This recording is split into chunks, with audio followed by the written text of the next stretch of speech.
Vous êtes un poids mort. Virez. M'a hurlé mon PDG. Le lendemain, il me suppliait de signer un contrat de fusion à 4,1 milliards d'euros. Ma réponse a été simple, un poids mort ne signe pas de contrat.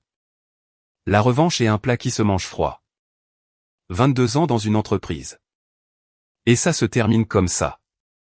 Avec votre PDG qui vous traite de poids mort devant tout le conseil d'administration. Mais voilà le truc avec les poids morts, parfois, c'est l'ancre qui empêche tout le navire de sombrer. Je m'appelle Didier Renoé, jusqu'à il y a environ 6 mois, j'étais le directeur financier de Système Méridien. J'ai bâti les fondations financières de cette entreprise à partir de rien. Je les ai guidés à travers 3 récessions, 2 acquisitions majeures et plus de krachs boursiers que je ne veux m'en souvenir. Mais rien de tout cela n'avait d'importance quand Baptiste Thierry a décidé que je faisais obstacle à son empire de 4 milliards d'euros. La réunion qui a mis fin à ma carrière a commencé comme n'importe quelle autre revue trimestrielle du conseil. Salle de conférence vitrée au 32e étage, table en acajou poli, fauteuil en cuir qui coûte plus cher que la plupart des voitures. Le genre de théâtre d'entreprise où les grandes décisions sont déguisées en discussions collaboratives. Je suis entré avec ma pile habituelle de rapports financiers, d'évaluation des risques et de vérification de conformité. 22 ans à faire ce travail m'avaient appris à toujours être préparé. Baptiste était déjà là, tenant la cour devant quelques membres du conseil. Sa cravate était desserrée, ses manches retroussées, son look, je suis un homme du peuple, qu'il avait perfectionné. L'ordre du jour était censé être routinier, les chiffres du 3e trimestre, les projections budgétaires pour l'année suivante, peut-être une discussion sur l'acquisition du groupe Pinacle qui flottait dans l'air. Des affaires courantes. Ce que j'ai eu, c'est une embuscade. Avant de plonger dans les rapports trimestriels, a annoncé Baptiste une fois que tout le monde fut assis, je pense que nous devons aborder l'éléphant dans la pièce.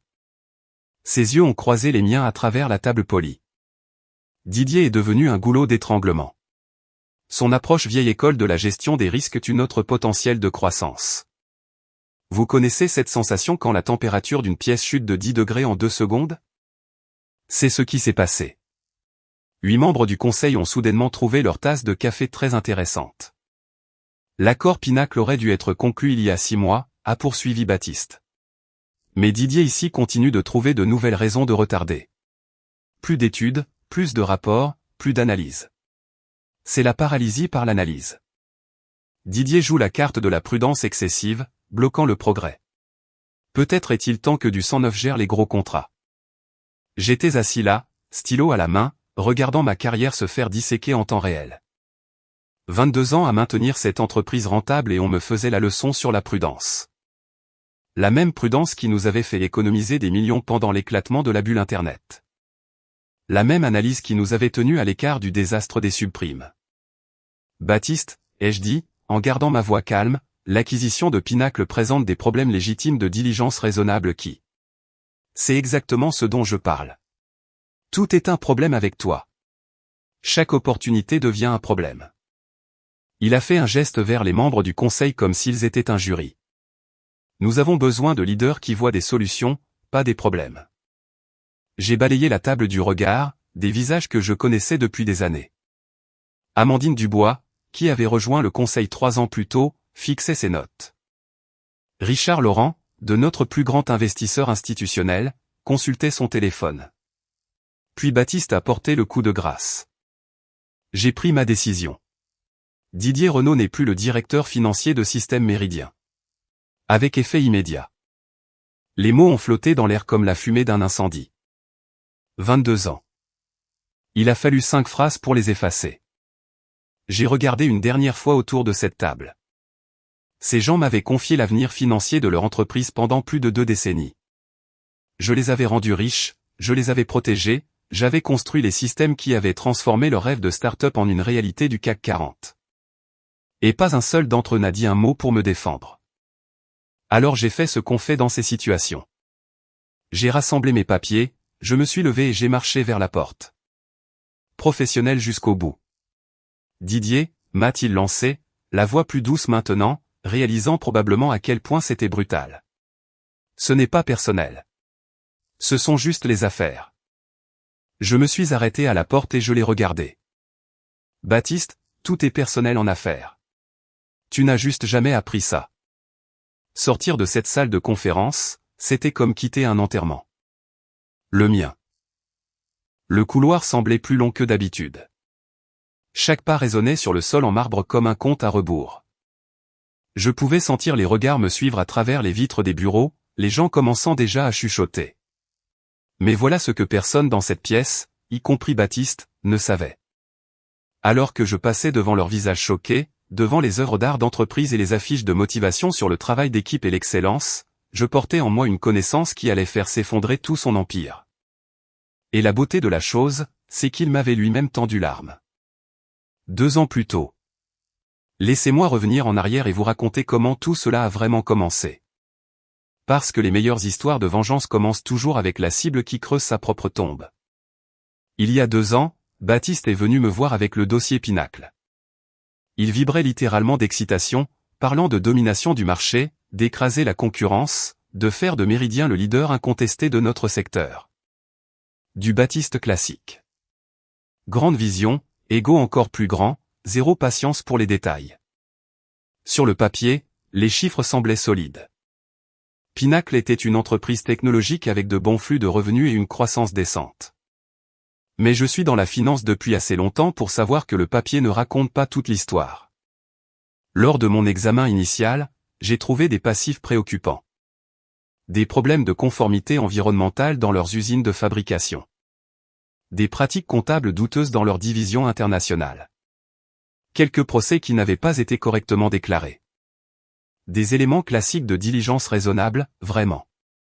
Le genre de problème que les directeurs financiers expérimentés détectent avant qu'ils ne deviennent des catastrophes. Nous n'avons pas le temps pour des enquêtes approfondies, a sèchement répliqué Baptiste lorsque je lui ai fait part de mes inquiétudes. Nos concurrents rôdent. Si nous n'agissons pas vite, quelqu'un d'autre les rachètera. C'était du Baptiste Thierry tout craché. Se précipiter, s'inquiéter des conséquences plus tard. Je l'avais vu fonctionner comme ça pendant des années, et ça marchait généralement parce que j'étais là, en arrière-plan, pour rattraper les pots cassés, nettoyer le désordre, rendre ses stratégies agressives réellement viables. Mais cette fois-ci, c'était différent. Les enjeux étaient plus importants. Alors j'ai fait ce que tout bon DF ferait. Je me suis construit une police d'assurance. C'était une simple clause, enfouie au plus profond du cadre juridique. Section 14, sous-section C, page 47 d'un document de 200 pages. Facile à manquer si vous êtes le type de dirigeant qui signe les choses sans les lire. Ce qui, soyons honnêtes, était absolument le cas de Baptiste. La clause stipulait, l'autorisation finale pour toute acquisition dépassant 1 milliard d'euros nécessite la contre-signature du directeur financier, garantissant la responsabilité fiduciaire envers les actionnaires et la conformité réglementaire. Ça a l'air ennuyeux, n'est-ce pas? Du jargon juridique que la plupart des gens survoleraient. Mais ces 23 mots étaient sur le point de devenir la phrase la plus importante de l'histoire de l'entreprise. La nuit où j'ai rédigé cette clause, nous sommes restés dans la salle de conférence jusqu'à près de minuit. Tasses de café vides partout, documents juridiques éparpillés sur la table comme des confettis. La plupart des cadres étaient déjà rentrés chez eux, mais Baptiste faisait les 100 pas derrière ma chaise, sa patience s'amenuisant d'heure en heure. On n'a pas besoin de plus de retard, Didier, n'arrêtait-il pas de dire. Nos concurrents rôdent. Il faut que ce cadre soit signé avant demain matin. Je gardais les yeux sur l'écran de mon ordinateur portable, tapant et retapant la formulation jusqu'à ce qu'elle soit parfaite. 22 ans en finance d'entreprise m'avaient appris que le diable se cache dans les détails. Et parfois, si vous êtes assez malin, vous pouvez faire travailler le diable pour vous. Quand j'ai finalement fait glisser le projet sur la table, Baptiste l'a à peine regardé. Il célébrait déjà mentalement sa victoire. Ça a l'air bien, a-t-il marmonné, tournant les pages plus vite que n'importe qui ne pourrait les lire. Daniel Picard, l'un de nos jeunes avocats, s'est penché en avant et a plissé les yeux sur le document. Excusez-moi, cette clause dans la section 14. Elle place l'autorité finale auprès du DF. Cela semble inhabituel pour un. Baptiste l'a coupé net, la voix tranchante. On n'a pas le temps pour la théorie, les gars. Obtenez juste les signatures dont nous avons besoin. J'ai regardé le visage de Baptiste pendant qu'il signait ce document. Aucune hésitation. Il pensait que j'étais juste un autre tampon encreur. Mais je savais quelque chose qu'il ignorait. Un jour, peut-être bientôt, cette clause aurait de l'importance. 2 ans plus tard, le dossier Pinacle était de retour sur la table. Plus grand et plus agressif que jamais. Les conditions du marché étaient parfaites, l'ego de Baptiste était à son apogée, et il avait passé les 6 derniers mois à dire aux investisseurs que cette fusion ferait de Méridien l'acteur dominant de notre secteur. Le cours de l'action avait déjà bondi de 15% rien que sur les rumeurs de l'acquisition. Les journalistes financiers l'appelaient « l'affaire de la décennie ». Baptiste faisait la couverture des magazines en tant que « PDG de l'année ». Tout se déroulait exactement selon son plan. Il y avait juste un tout petit problème. Le type dont il avait besoin de la signature pour conclure était le même type qu'il venait de virer pour être un poids mort. En retournant à mon bureau après cette exécution en salle de conseil, j'avais l'impression de marcher dans une entreprise différente. L'atmosphère avait complètement changé. Les conversations s'arrêtaient à mon approche. Les gens trouvaient soudain leurs écrans d'ordinateur fascinants. Je n'étais plus le DF respecté, j'étais radioactif. Un homme marqué traversant le purgatoire de l'entreprise. Mon assistante n'était pas à son poste, probablement convoquée au RH pour une planification de transition, ou peu importe comment ils appellent ça quand ils vous effacent de l'organigramme. La porte de mon bureau était encore ouverte, mais c'était comme entrer sur une scène de crime. Léa Martin, des RH, attendait près de mon bureau. Elle avait cette expression soigneusement neutre que les gens des RH perfectionnent au fil des années à annoncer de mauvaises nouvelles à des gens qui comptaient autrefois. Vous devrez vider vos affaires aujourd'hui, Didier, a-t-elle dit en désignant une boîte en carton posée sur ma chaise. Je superviserai le processus d'emballage. Superviser. Comme si j'allais voler les agrafeuses. 22 ans à construire le système financier de cette entreprise, et maintenant j'avais besoin de supervision pour emballer mes photos de famille. J'ai hoché la tête et j'ai commencé à rassembler ma vie professionnelle dans cette boîte. Mon diplôme de HEC, une photo de la célébration de l'introduction en bourse de l'entreprise il y a 15 ans, mon diplôme d'expert comptable, une tasse d'un séminaire sur la gestion des risques dont personne ne se souvient. En vidant les tiroirs de mon bureau, mes doigts ont heurté quelque chose d'épais, coincé contre le panneau arrière. Je l'ai sorti. Un classeur brillant avec « Accord de fusion Méridien Pinacle » imprimé dessus. Mon cœur s'est mis à battre plus vite. J'ai feuilleté les sections familières jusqu'à trouver la page 47. Section 14, sous-section C. Et là, c'était écrit. La ligne qui allait tout changer. Contre-signature, directeur financier, Didier Renaud. L'espace à côté de mon nom était complètement vide. Léa était occupée à vérifier son téléphone, probablement en coordination avec la sécurité pour savoir quand me faire escorter dehors. Elle ne prêtait pas attention à ce que j'emballais. J'ai glissé le classeur sous quelques vieux rapports trimestriels et j'ai fermé le tiroir. Pour la première fois depuis l'exécution publique de Baptiste, j'ai souri. Le trajet de retour m'a donné le temps de réfléchir. 22 ans dans une seule entreprise, c'est long dans l'économie d'aujourd'hui. La plupart de mes pairs avaient changé d'emploi pour gravir les échelons, à la recherche de titres plus importants et de meilleures options d'achat d'actions. Mais j'étais resté fidèle à Méridien. Et ma récompense ? Me faire traiter de poids mort par un PDG dont la plus grande qualification était d'avoir hérité de l'entreprise de son père. Mais voilà ce que Baptiste n'a jamais compris à propos des financiers comme moi, nous gérons les risques. Et le plus grand risque pour toute entreprise, ce n'est pas la volatilité du marché. C'est un leadership arrogant qui cesse d'écouter les gens qui savent réellement comment la machine fonctionne.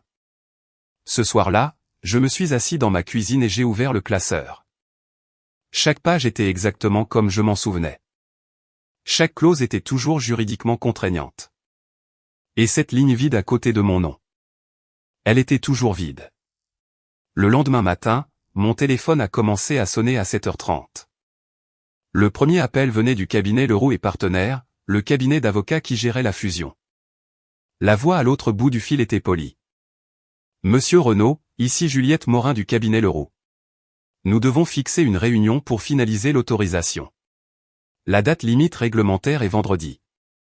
Je l'ai laissé aller sur la messagerie vocale. À 9h, 3 autres appels. À midi, 7. Chacun un peu plus désespéré que le précédent. Didier, c'est Thomas Leroux en personne. Nous comprenons qu'il y a eu des changements organisationnels, mais le cadre juridique exige toujours votre signature. Veuillez me rappeler immédiatement. La belle chose quand on est viré, c'est que soudain, on a tout le temps du monde pour réfléchir clairement. Vers 14 heures, mon téléphone a vibré avec un numéro que je ne reconnaissais pas. Indicatif international. J'ai failli ne pas répondre. Monsieur Renaud? Ici Richard Laurent de Cap Nord Investissement. Je me suis redressé. Cap Nord gérait plus de 400 milliards d'euros de fonds de pension. Quand ils appelaient, les gens intelligents écoutaient. Que puis-je faire pour vous, monsieur Laurent? Je serai direct, Didier.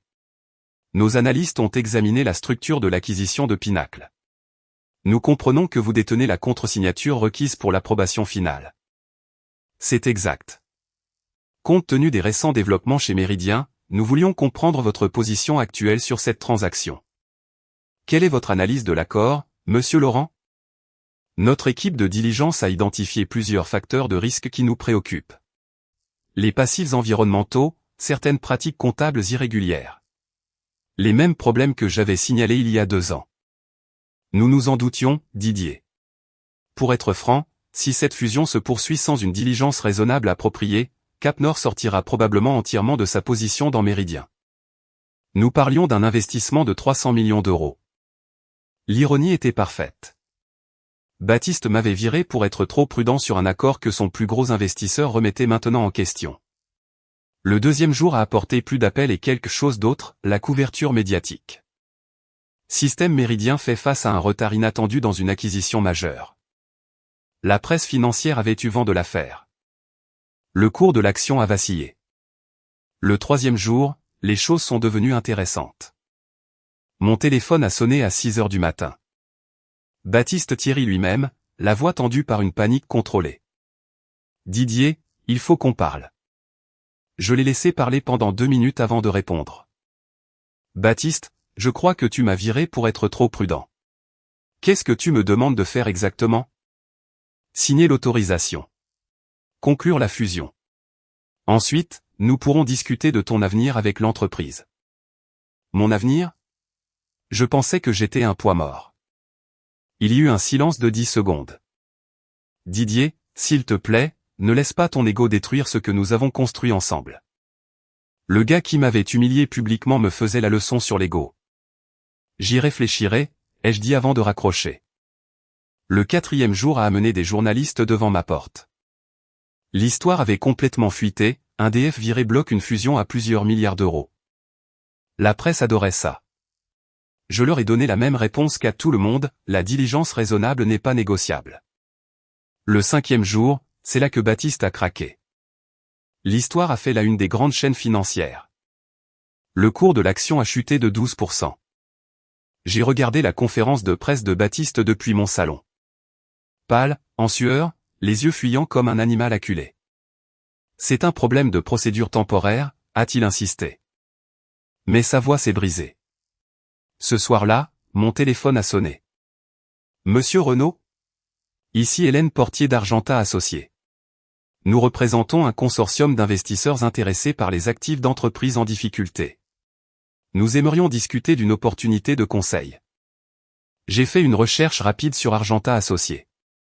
Il se spécialisait dans l'acquisition d'actifs d'entreprises dont la direction avait pris des décisions spectaculairement mauvaises. Des entreprises exactement comme Méridien. Vendredi matin. Le moment que Baptiste redoutait depuis 6 jours. Vers midi, une surprise. Un coursier a frappé à ma porte. C'était Amandine Dubois, la membre du conseil qui n'avait pas dit un mot lors de mon exécution. Didier, on peut parler? Je l'ai fait entrer. Le conseil s'est réuni en urgence ce matin, a-t-elle commencé. Le conseil est prêt à vous offrir une réintégration immédiate. Plein pouvoir d'EDF, un contrat de 5 ans, une augmentation de salaire de 20%. Timing intéressant, ai-je commenté. Didier, nous avons fait une erreur. Baptiste a fait une erreur. Mais ne laisse pas ça détruire 4 milliards d'euros de valeur pour les actionnaires.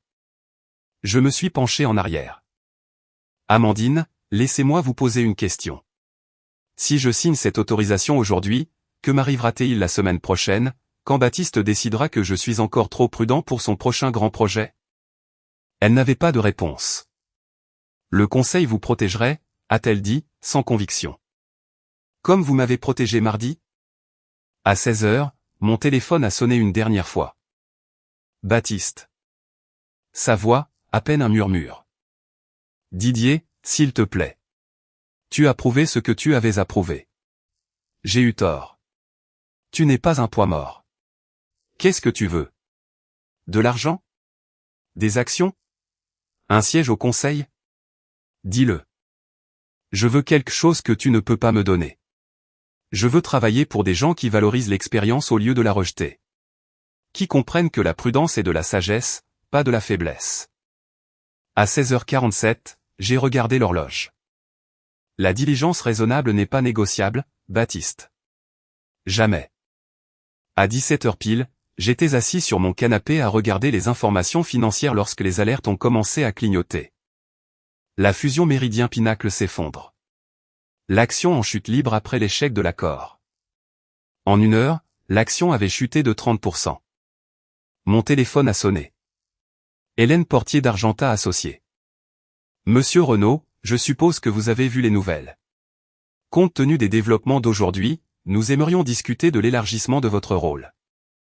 À quoi pensiez-vous? Directeur financier. Argentat acquiert les actifs technologiques de base de Méridien à bas prix. Nous avons besoin de quelqu'un qui comprend la valeur réelle de ce qu'ils ont construit. J'ai regardé par la fenêtre les lumières de la ville. Quand est-ce qu'on commence?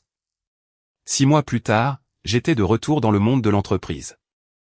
Une entreprise différente, la même expertise. Mais cette fois, je travaillais pour des gens qui m'avaient embauché précisément parce que je savais quand dire non. Argentat Associés a racheté les meilleurs actifs de Méridien pour une bouchée de pain et en a fait une division rentable en 18 mois. Quant à Baptiste, la dernière fois que j'ai entendu parler de lui, il travaillait pour un cabinet de conseil de second ordre, essayant de reconstruire une réputation qui ne se remettrait jamais complètement. Ce n'était pas vraiment une question de vengeance. C'était une question d'intégrité professionnelle. Parfois, c'est tout ce qu'il faut. Une personne qui refuse de suivre le mouvement, qui se lève et dit « ça ne sent pas bon, et je ne mettrai pas mon nom là-dessus ». La clause que j'avais écrite 2 ans plus tôt n'était pas une question de pouvoir. C'était une question de responsabilité fiduciaire. Faire ce qui est juste pour les actionnaires, les employés et tous ceux dont l'avenir financier dépend de décisions intelligentes. La diligence raisonnable n'est pas négociable. Jamais. Et parfois, le poids mort est en fait l'encre.